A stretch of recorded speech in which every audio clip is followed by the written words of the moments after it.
쌀쌀한 1월의 아침, 영국 림스턴의 영국군 해병대 코만도 훈련소.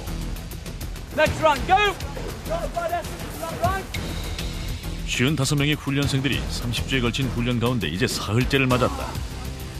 세계에서 최고로 정평이 나 있는 극기 훈련 과정이다. 이 훈련의 목적은 단 하나. 어느 누구도 감히 몸을 내맡기기 어려울 만큼의 위험한 임무를 눈 하나 깜짝하지 않고 수행해낼 수 있는 체력과 정신력을 배양하는 것이다. 이 혹독한 훈련의 최고봉은 50km 행군이다. 그것도 각자 20kg의 군장을 짊어져야 한다.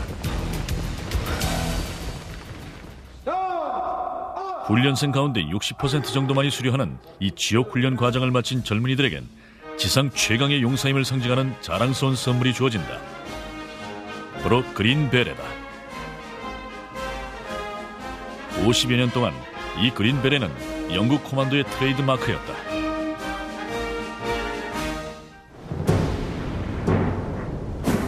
(2차) 대전이 발발한 당시에 영국군에는 코만도라는 이름을 가진 부대가 존재하지 않았다. 전쟁 초기 2년 동안 영국의 육해 공군은 고전을 면치 못했다. 더구나 미국은 아직 참전하지 않은 상태였다. 영국 혼자서 히틀러의 노도와 같은 진격을 맞는 부담을 안고 있었다.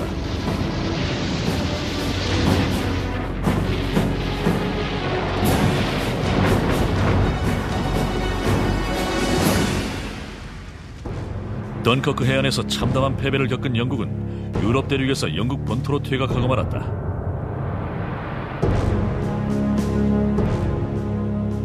윈스턴 처칠 수상은 히틀러의 콧대를 꺾고 영국군 병사들의 사기를 되살릴 수 있는 특단의 조치가 필요하다는 점을 절감했다.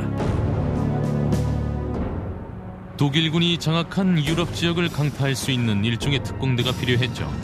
혼란을 야기시켜서 독일군의 발을 묶어놓고 첩보를 수집해올 수 있는 특수부대가 필요했습니다. 이와 같은 특공대를 만들라는 처칠 수상의 지시에 따라서 코만도가 창설됐어요. 처칠 수상은 1899년 보어전쟁 당시 종군기자로 활동하면서 소규모 게릴라 부대의 위력을 두 눈으로 똑똑히 보았다. 보어전쟁은 게릴라 전쟁이었죠. 보어족들은 영국군에 비해 수적으로 불리하고 무기도 보잘것없었지만 영국군을 기습적으로 공격하고 빠지는 전술을 사용해서 아주 괴롭혔습니다. 초창기의 영국군 코만도 부대는 상륙작전이 주 목적이었다. 즉 해상에서 기습적으로 침투해 적의 기관 시설을 파괴하고 신속하게 후퇴할 수 있는 전술 능력을 훈련시켜야만 했다.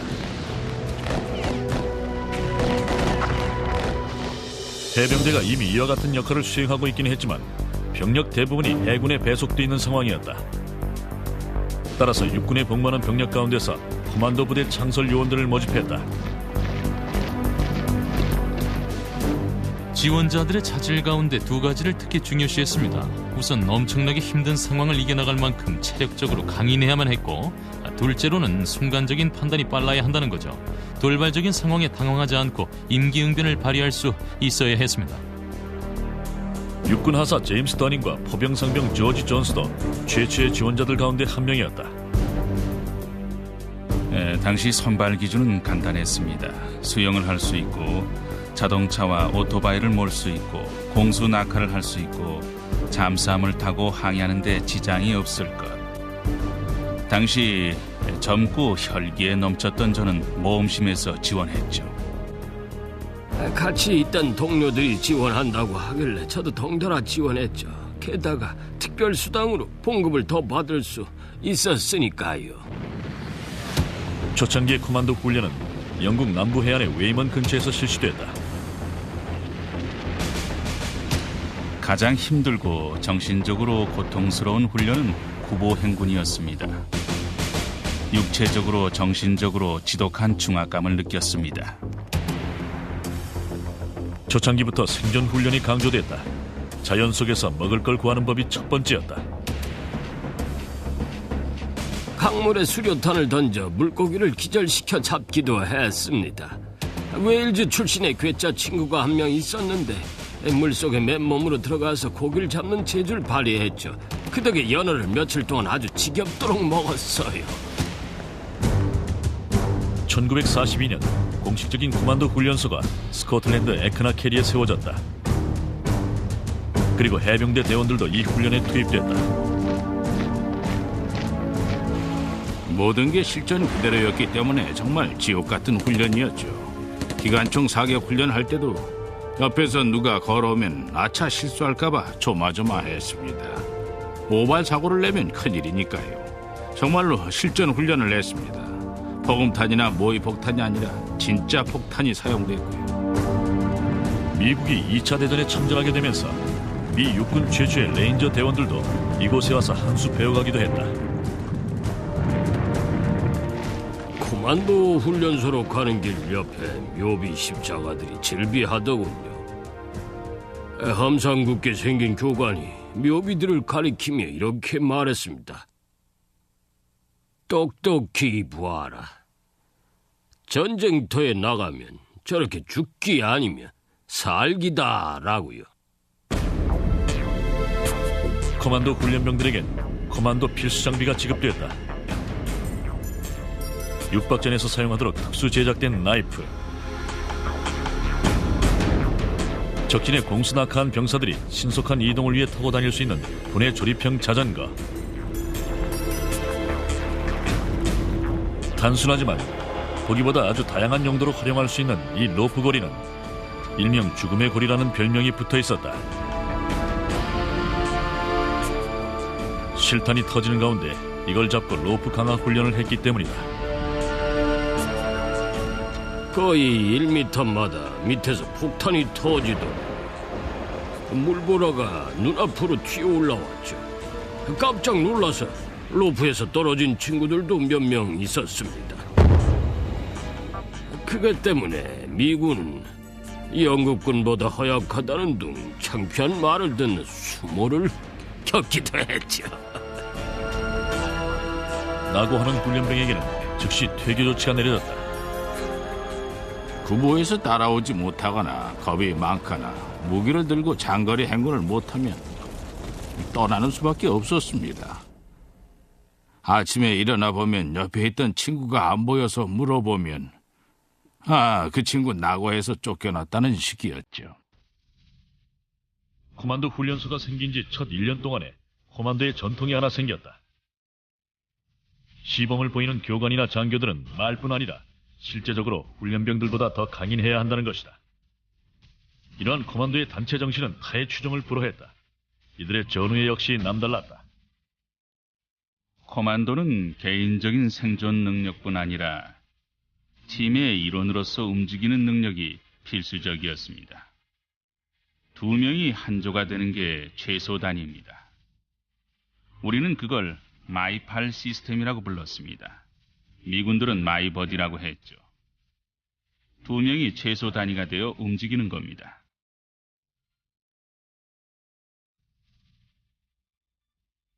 코만도 훈련소에서 훈련을 완수한 사람들은 그린 베레를 쓰고 감격적인 사열식을 가졌다. 그린 베레를 쓰고 전쟁에 나갔던 우리 초창기 멤버들은 2차 대전 당시 최선봉 특수부대라는 명성을 얻고 혁혁한 전과를 쌓으면서 코만도 부대의 명예를 높인 것에 대해 큰 자부심을 느꼈습니다. 선배격인 영국군 코만도 부대를 존중했던 미군 레인저 부대는 자신들은 레인저 견장만 다는 걸로 만족하고 그린 베레는 영국군 코만도의 트레이드 마크로 남겨두었다. 전쟁 역사를 거슬러 올라가서 로마 제국 병사나 알렉산더 대왕의 부대나 조지 워싱턴 장군의 부대까지 비교해 보아도 영국군 코만도만큼 인간의 한계를 넘어서는 엄청나게 혹독한 훈련을 철저하게 받은 부대는 없었다고 단언할 수 있습니다. 초창기 코만도 대원들은 그 훈련 성과를 곧바로 전쟁터에서 보여줘야만 하는 숙명을 짊어졌다.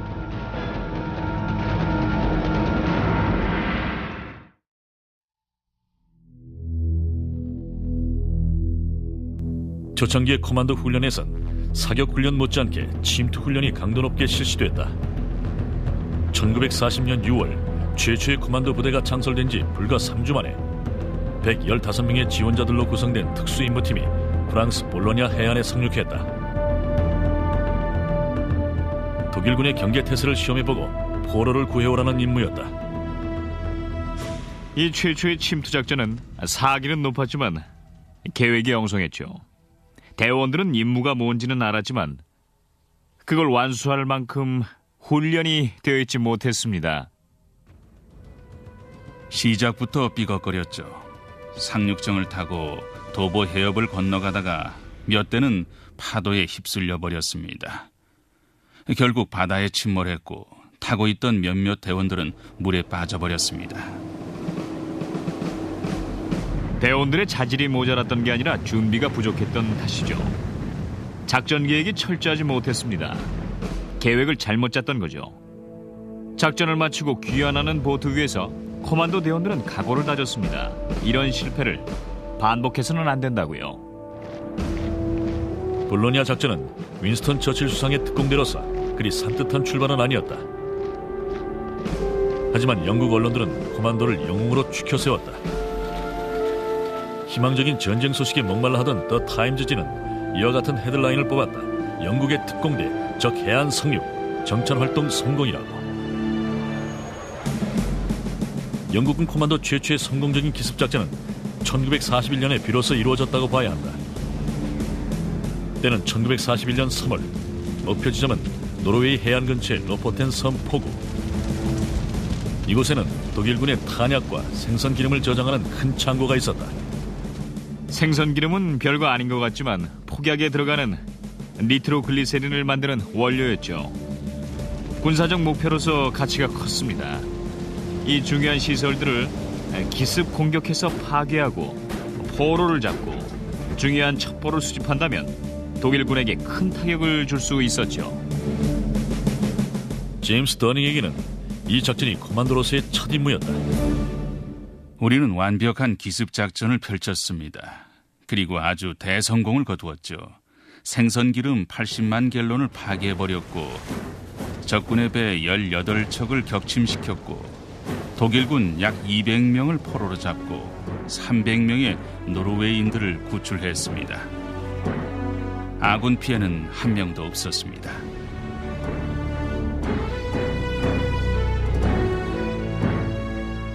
팔 8개월 뒤 커만도는 2차 기습 공격을 단행했다. 이번에는 노르웨이의 박수 항구에 있는 생선기름 저장소를 노렸다. 조지 존스도 이 작전에 참가했었다. 난 그저 무사히 돌아올 수 있기만을 기도했었죠. 항구 부근에 바로 닿았습니다. 해안에 상륙하는 동안 다행히 적군의 총에 맞지 않았죠. 해안 근처에서 모두 상륙 보트에서 내려야만 했습니다. 항구가 워낙 철통 방어가 돼 있어서 보트로 접안할 수가 없었죠. 박서 기습 작전은 로포텐 섬 작전과 마찬가지로 독일군에게 심각한 타격을 주었다. 기름 탱크가 송두리째 파괴된 것이다. 날려버렸죠.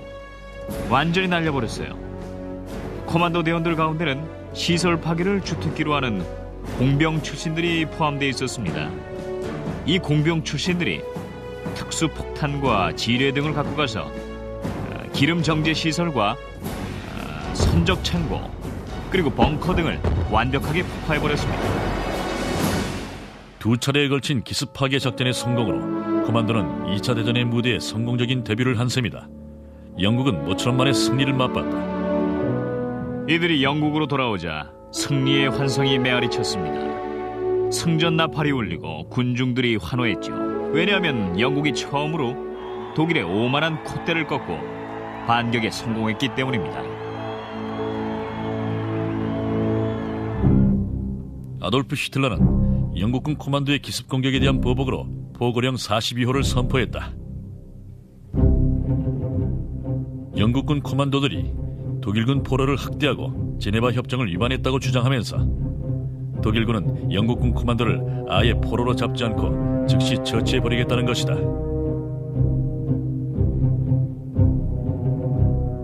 이들이 군복을 입었든 안 입었든 전투 중이든 후퇴하든 간에 이유 여하를 불문하고 무조건 처치한다는 것이다. 히틀러도 제네바 협정을 믿었던 건 아니죠. 그가 쓴 책에 보면 코만도에 대한 증오로 가득 차 있었습니다. 영국군 코만도를 잡거든 그 자리에서 쏘아 죽이라는 내용이었습니다. 그러자 코만도 대원들도 좋다, 어디 한번 해보자 하는 식이었어요. 독일군 입장에서도 코만도라는 존재에 대해서 일종의 본능적인 반발심이 일어났다고 생각합니다. 독벌처럼 달려드는 코만도를 인간이 아니라고 봤던 거죠. 전쟁의 규칙도 지키지 않는다고요. 하지만 나치스 군대가 그런 비난을 하는 것도 어불성설입니다. 노르웨이 기습 공격은 아돌프 히틀러가 겪게 된 코만도의 악몽의 전주곡에 불과했다. 생나제르 항구 작전에서 트로이의 목마 역할을 맡은 코만도 부대는 대대적인 파괴 작전을 감행했다.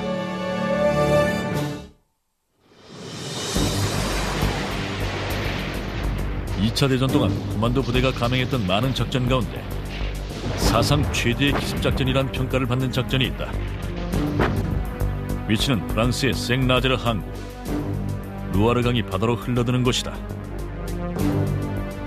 생나제르 항은 대서양 쪽에서 거대한 독일 군함을 받아들일 수 있는 드라이 도크를 갖춘 유일한 항구였다. 독일 군함 비스마르크호의 피항으로서 1941년 5월에 함정이 침몰됐을 때도 이곳으로 와서 수리한 바 있다. 비스마르크호와 동급호인 틸피초가 입가할 수 있는 유일한 도크도 바로 이곳이었다. 델피초는 독일 최대의 전함 가운데 하나였습니다. 사상 최대라고 할 수 있었죠. 이 배가 대서양에 나가면 독일 잠수함 모두를 합친 것보다 더 큰 위력을 발휘했습니다. 선두에 서서 함대를 이끌고 나오면 말이죠. 1942년 겨울이 끝나고 봄에 접어들 무렵 연합군은 노르웨이 해역에 있던 틸피초가 대서양으로 들어올 준비를 한다는 첩보를 입수했다. 하지만 생나제르 항의 드라이도크가 재구시를 못하면 틸피초는 무용지물이 될 가능성이 높았다. 영국군 코만도는 즉시 계획에 착수했다. 도크와 잠수함 벙커를 파괴하기 위해 80명의 대원을 뽑아 폭파 훈련을 시켰다. 독일 군함으로 위장한 구축함을 타고 드라이도크 입구를 뚫고 들어가려고 했다. 하지만 보통 구축함이 아니라 일종의 트로이의 목마였다.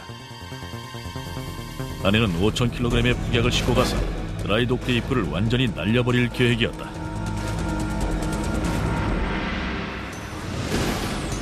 커만더는 미군으로부터 빌린 구축함 뷰캐넌호를 캠벨타운호라고 개명한 뒤 독일 구축함처럼 위장 개조했다. 폭파 전문가인 공병 장교 RK 몽고메리가 파견돼 와서 커만더 대원들에게 많은 사람들이 불가능하다고 여기는 이 작전을 수행하기 위한 폭파 훈련을 시켰다. 모든 게 아주 촉박하게 진행돼 있죠. 배 안에 폭약을 가득 적재해 그 자체로 대형 폭탄으로 만들고 퍼넬 등 선박 상부 구조물을 개조해서 독일 군함처럼 위장했죠. 개조 작업을 하는 동안 저는 코만도 대원들에게 도크의 시설물을 폭파하는 방법을 가르쳤습니다. 1942년 3월 26일 오후 코만도 대원들을 실은 바다의 트로이 목마는 생나제르 항을 향해 출발했다. 캠벨타운호는 모터건 보트 한 척, 어뢰정 한 척, 그리고 7대의 경비정을 대동했다. 안에는 275명의 코만도 대원들이 탑승했다. 캠벨타운호는 독일군 구축함과 거의 똑같게 개조되었습니다. 폭내 등을 비롯한 각종 무기들을 다 떼어내고 오로지 함교 앞에 함포 12문만 남겨두었죠. 캠벨타운호가 생나제르 항의 드라이도크에 도달하는 예정 시각은 새벽 1시 30분이었다. 선단이 생나드르 해역에 도착한 시간은 1시 22분. 항구 양쪽에서 탐조등이 켜졌다. 영국군 통신병은 전멸등 신호로 같은 아군이란 메시지를 보냈다. 속임수가 성공했다. 캠벨타운호는 독일군 해안포대의 경계망을 통과했다. 하지만 1시 27분경 독일군이 눈치채고 폭격을 가했다. 캠벨타운호는 계속 앞으로 전진했다. 7분 뒤에 드라이도크 입구에 충돌했다. 배와 드라이도크를 동시에 폭파시키기 위한 폭격의 도화선이 터지는 예정 시각은 새벽 4시 정각. 커만도 돌격조 대원들은 45kg의 폭약이 든 배낭을 메고 행동에 들어갔다. 가장 중요한 임무는 폭약을 수심 아래에 설치해 메인 게이트를 완전히 폭파하는 것이다. 그 다음엔 펌프실과 게이트를 개폐하는 기능을 하는 권양기실에도 폭약을 장치해 내부 게이트까지 파괴하는 것이었다.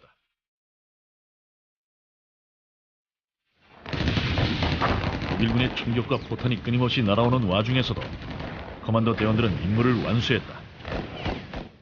하지만 값비싼 대가를 치렀다. 커만도 대원과 승무원을 합쳐 169명이 전사했고 200명이 포로로 잡혔다. 몽고메리도 이때 포로가 됐다.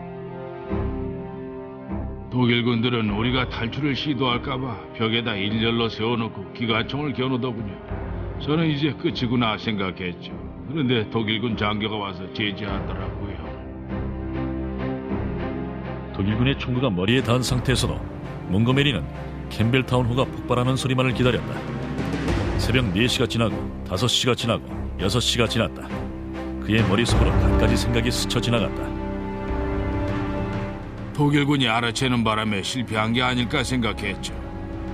동시에 다른 생각도 머릿속에서 맴돌았습니다. 폭파 전문가인 제 입장에서는 불발의 가능성에 대해 고민할 수밖에 없었습니다. 그 당시에 도하선은 성능이 형편없었거든요. 그러던 중 오전 10시 30분 갑자기 생나제르항 전체가 거대한 폭발음에 휩싸였다.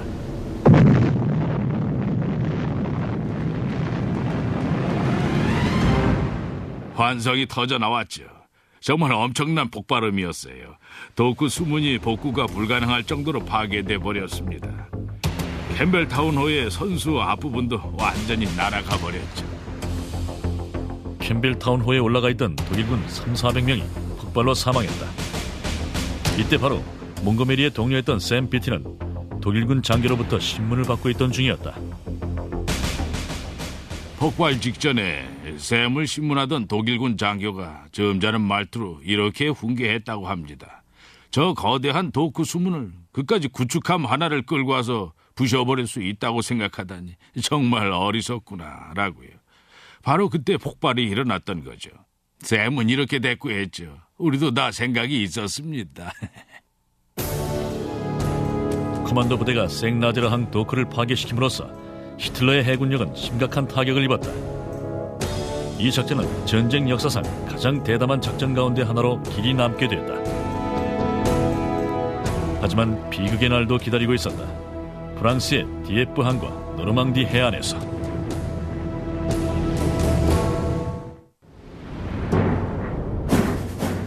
생나제르항 기습작전 이전까지 영국군 코만도의 작전은 모두 육군 출신들로만 이루어졌다. 육군과 해병대 코만도 요원들이 최초로 합동작전을 펼친 곳은 1942년 8월 19일 프랑스의 디에프 항이었다.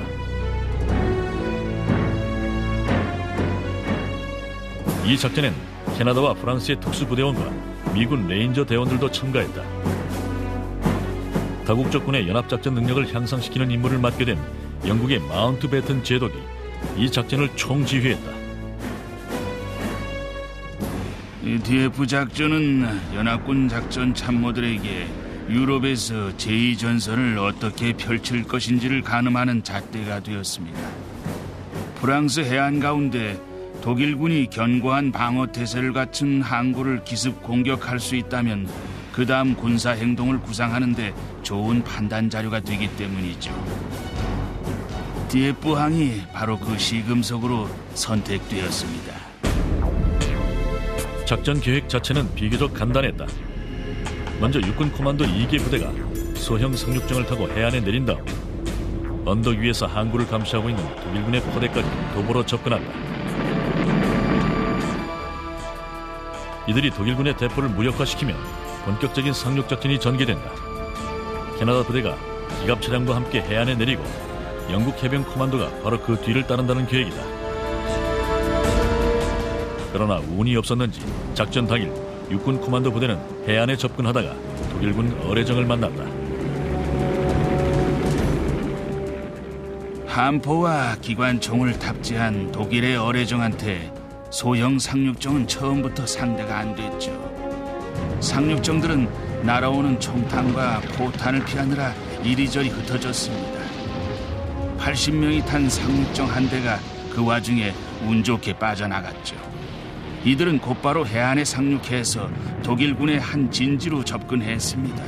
물론 우리는 소수 병력이었기 때문에 일시적인 조준 사격을 가해 적군에게 약간의 사상자를 내는 데 그쳤고 실탄이 떨어지자 퇴각할 수밖에 없었습니다. 조지 존스와 제임스 더닉은 제4 코만도 3부대 소속이었다.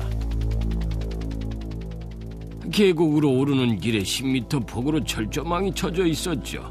계곡 위에는 기관총이 설치되어 있는 것 같았습니다. 철조망을 화약으로 날려버리는 수밖에 없었죠. 그런데 다행히도 꼭대기에 올라가 보니 기관총도 버려둔 채 독일군들이 도망갔더군요. 화약이 터지는 소리에 습격을 당하는 줄 알고 미리 도망가 버렸던 겁니다. 우리가 지원 태세를 갖추고 대기하는 동안 본대의 상륙작전은 아수라장을 연상케 했습니다. 34대의 탱크가 해안에서 파괴되고 4천여 명이 죽거나 다치거나 포로가 됐습니다. 대부분이 캐나다 병사들이었습니다. 캐나다 병사들은 그야말로 안전자리에서 학살을 당했습니다. 근본적인 원인은 해안에 있었습니다. 순 자갈로 된 해안이라 캐나다 군 기갑 차량들은 상륙정에서 내리자마자 옴짝달싹을 못하고 있었죠. 고정된 표적이 된 그들은 해안에서 독일군의 집중 공격을 당했습니다. 단 한 대의 기갑 차량도 디에프 마을까지 진격하지 못했습니다. 기갑 차량의 호위를 받지 못한 캐나다 병사들은 독일군의 공격에 속수무책으로 노출돼 버리는 것입니다. 상대가 안 됐죠. 후퇴하는 보트를 타려고 하던 중 조지 존스는 목숨을 잃을 뻔했다. 자신이나 동료들을 구하기 위해서가 아니라 소중한 경기관총을 되찾기 위해서였다. 군대 지원 화기로 지급되는 이 총을 잃어버리면 군법회의에 회부되는 게 당연지사였다. 하지만 지휘관인 로버트 로베트 경이 그를 구해주었다. 보트를 향해 물속을 걷다가 바닥이 푹 꺼지는 곳에 빠졌습니다. 그 와중에 기관총이 물에 빠지고 말았죠. 전 오리처럼 물속에 잠수해서 총을 찾으려고 안간힘을 썼습니다. 그때 로베트 대장님이 옆으로 걸어오다가 절 보고는 도대체 뭘 하는 거냐고 묻더군요. 물에 빠진 총을 건지려 한다고 했더니 내버려 두고 빨리 가 하더군요. 디에프는 코만도의 작전 가운데 가장 비극적인 결과를 남겼다. 살아남은 대원들은 매년 전사한 전우들을 추모하는 모임을 갖고 있다. 먼저 간 전우들의 희생을 결코 잊을 수가 없습니다. 왜 나는 살고 그들은 죽었을까 생각해보면 그저 그날의 운수소관이었던 것 같아요. 우리는 그들을 결코 잊지 못합니다. 디에프 작전에 참사해서 긍정적인 면은 찾기 힘들다. 하지만 총지휘를 했던 마운트베튼 제독은 이 상륙작전의 실패를 교훈 삼아 앞으로 다가올 보다 대규모의 상륙작전을 준비했다.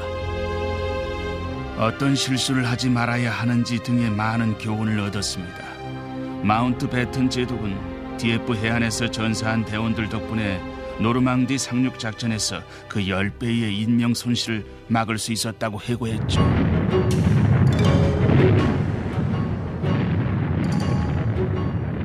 역사가들은 노르망디 상륙작전이야말로 20세기 최대의 성공적인 군사작전이라고 평가하고 있다.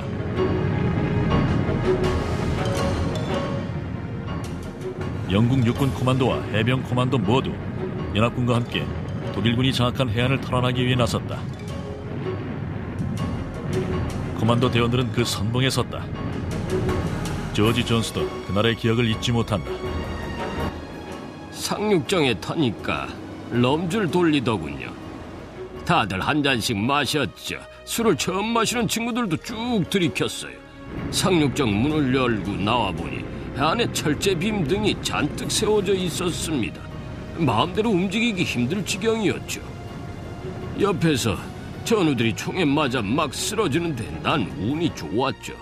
난 신의 가호를 믿는 독실한 신자고 지금도 마찬가지입니다만 그날 살아남은 건 순전히 내 운 같습니다. 어떤 친구들은 상륙정에서 내리자마자 총 한 방 쏴보지 못하고 그들의 적의 총탄에 쓰러지고 말았어요. 이날 연합군이 감행한 공격 가운데 가장 치열했던 것이 노르망디 해안이었다. 하지만 코만도 대원들이 가장 힘든 전투를 벌였던 것은 페가수스 다리가 있는 장소였다. 위스트랑 마을에서 사생결단의 전투를 치른 코만도 대원들은 그때까지 이 다리를 지키고 있던 영국군 공수부대원들도 합류했다.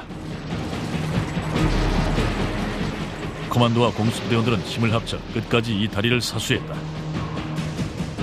물론 인명피해가 없을 수 없었다. 이때 살아남은 생존자인 조지 존스는 지금도 정기적으로 이곳을 방문해 먼저 간 전우들의 넋을 달래고 있다. 페가수스 다리에 처음 갔을 때 전 망감이 교차했습니다. 집사람이 보는 앞에서 엉엉 울고 말았죠. 쌓였던 회한이 터져 나온 겁니다. 그 다리를 보는 순간 너무나 감정이 북받쳐 올랐어요. 영국군 코만도에게 가장 힘들었던 전쟁은 이미 50년 전에 끝나버렸다. 하지만 그 유산은 지금도 신세대 코만도 훈련병들에게 이어져 내려온다.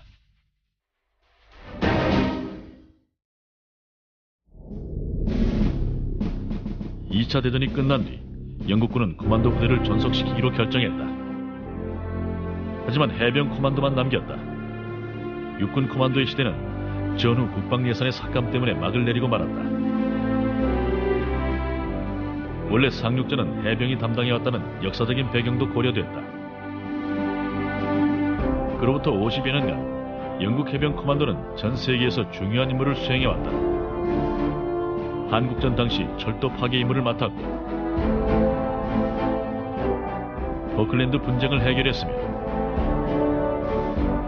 보스니아와 코소보에서 나토 평화 유지군으로 종사했다.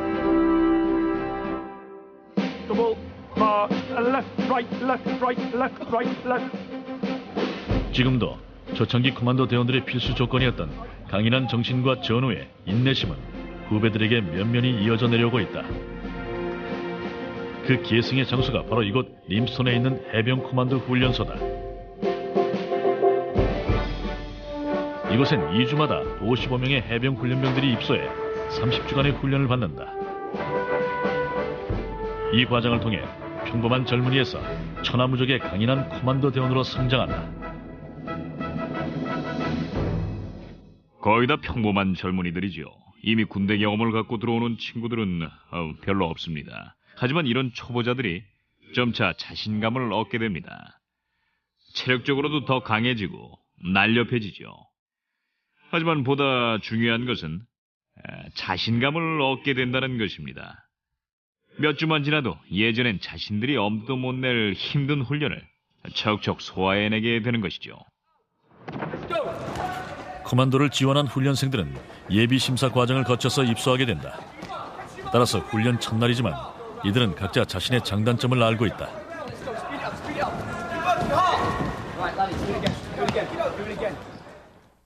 솔직히 말해 고공훈련이 가장 힘들 것 같아요. 저는 높은 데 올라가는 게 싫거든요. 하지만 이 과정을 통해서 저의 약점을 보완하고 다른 훈련도 더 잘 해낼 수 있게 될 겁니다. 하루하루 최선을 다할 뿐입니다. 절대 포기 안 할 거예요. 교관님이 날 탈락시킬지는 몰라도 스스로 그만두지는 않을 겁니다. 천리길도 한 걸음부터라고 하잖아요. 남자가 일단 시작한 이상 목표를 향해 끝까지 나아가야죠. 코만도 훈련병들은 먼저 3주간에 걸쳐 군대 생활의 기초를 몸에 익히는 입문 과정을 밟는다.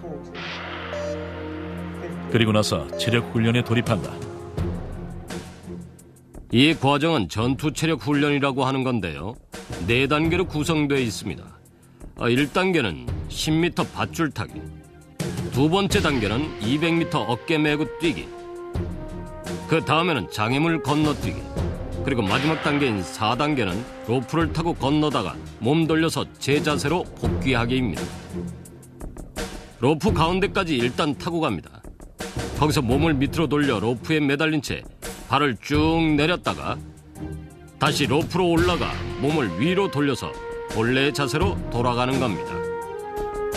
그리고 나서 로프 끝까지 줄을 잡고 건너가는 거죠. 몸을 다시 로프 위로 올리지 못한 훈련병은 결국 팔에 힘이 빠져 밑에 있는 차가운 물속으로 떨어질 수밖에 없다.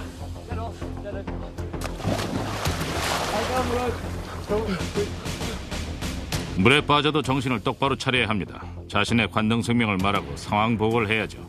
그럼 우리들은 뭐가 잘못됐는지 코치해 줍니다. I'm Second Lieutenant Parker. 29436 kit. Kilo. Mission to leave Nebu's Playpen. You certainly can. 물이 엄청나게 차갑기 때문에 다들 물에 안 빠지려고 필사적으로 아둥바둥합니다. 좀 안타깝죠. 체력 단련 과정은 훈련생들에게 점차적으로 강인한 체력과 스태미너를 길러주도록 짜여져 있다. 코만도 훈련병들은 우선 맨몸으로 밧줄 타기를 하다가 나중에 부담 중량을 5kg, 7kg, 10kg까지 늘린다. 거기다 소총까지 맨다.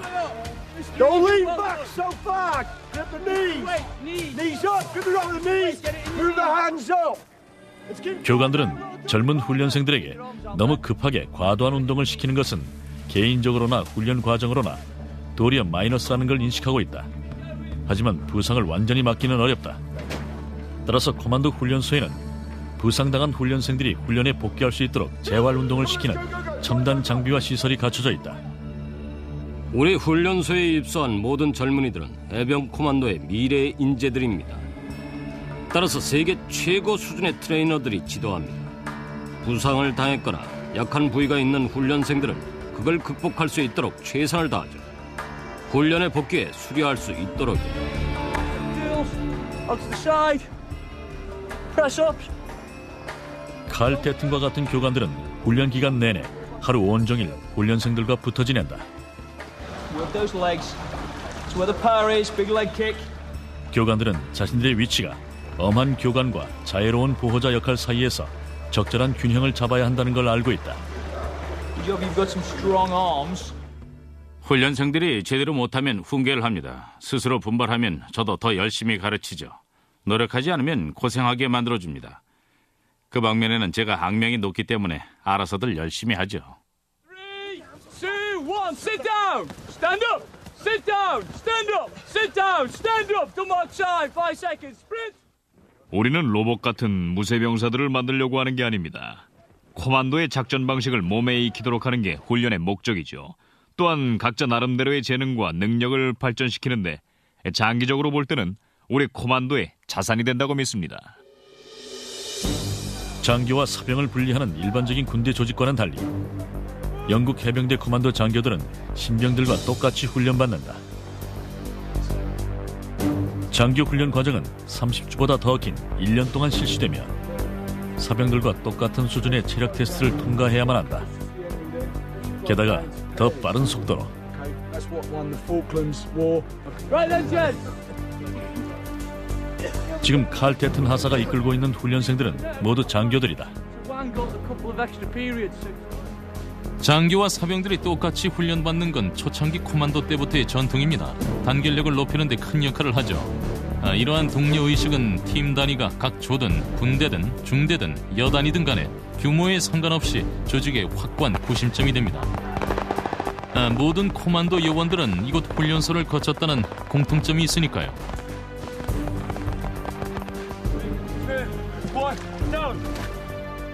코만도 장교와 사병들은 서로 똑같은 고통과 어려움을 겪었다는 동료의식이 있습니다. 장교들이 더 솔선수범하는 거죠. 장교들이 자신들은 못하면서 부하들에게 강요하는 임무나 훈련은 있을 수가 없죠. 그게 아주 중요합니다. 장교들도 신병들과 똑같이 힘들고 고된 훈련을 받는다는 사실은 젊은 훈련병들에게 큰 격려가 된다. 큰 힘이 되죠. 장교들도 하는데 나도 할 수 있다고 생각하면서요. 그들의 존재가 많은 도움을 줍니다. 끝까지 참아내서 함께 수료하자는 각오가 들게 만드니까요. 장교들도 하나에서 10까지 똑같이 훈련받기 때문에 점점 심해지는 훈련의 고통을 함께 나눈다는 생각이 들고 존경심이 우러나게 됩니다.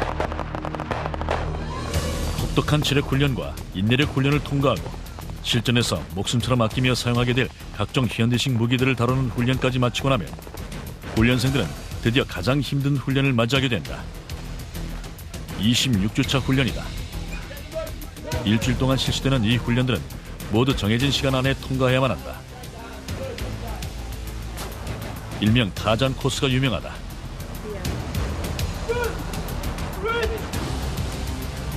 선배 코만도 대원들이 죽음의 강화라고 부르는 이 로프 강화로부터 시작해 뛰고 또 뛰면서 다리가 후들거릴 정도로 힘든 장애물들을 통과해야만 한다. Get your head up, look out over the estuary. Knee across and bounce it over. Come on, Hazelwood. Let's get a move on then. 일반인들이 보기엔 도저히 불가능해 보이는 코스다. 하지만 이 단계까지 온 훈련생들은 다들 감당해낸다. 교관님들이 우리가 성공할 수 있도록 모든 노력을 다 기울여 주셨거든요. 그분들이 하는 방식대로 가르쳐준 대로 하면은 다 해낼 수가 있죠.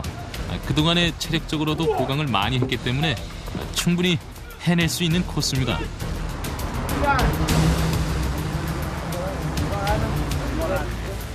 이 26주차 훈련의 마지막 관문은 훈련소 주변을 도는 50km 구보다. 각자 등에 20kg의 군장을 메고 뛴다. 그리고 조별로 담당 교관들도 함께 달린다.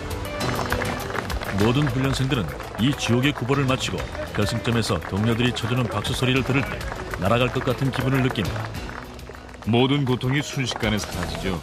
결승점에 서서 기다리고 있는 동료들의 얼굴이 보이고 박수 소리와 어깨를 두드려주는 손길을 느낄 때 세상에 더 이상 부러울 게 없어요. Many congratulations. There are very few people in this world that can just complete what you have done, the Royal Marine Commando course. 모든 과정을 통과한 이들에게는 코만도 마크가 지급된다. Well done, Lyson. It's cool. All right. A bit more of a struggle than everybody else, but you got there in the end, didn't you? It's cool. Good effort. 4주 동안의 야전 훈련을 더 마치고 나면 처음으로 코만도 의전 제복을 입게 된다. 수료식 날, 이들은 2차 대전 때 목숨을 걸고 싸웠던 선배들의 혼이 담긴 상징물을 쓰게 된다. 바로 그린 베레다.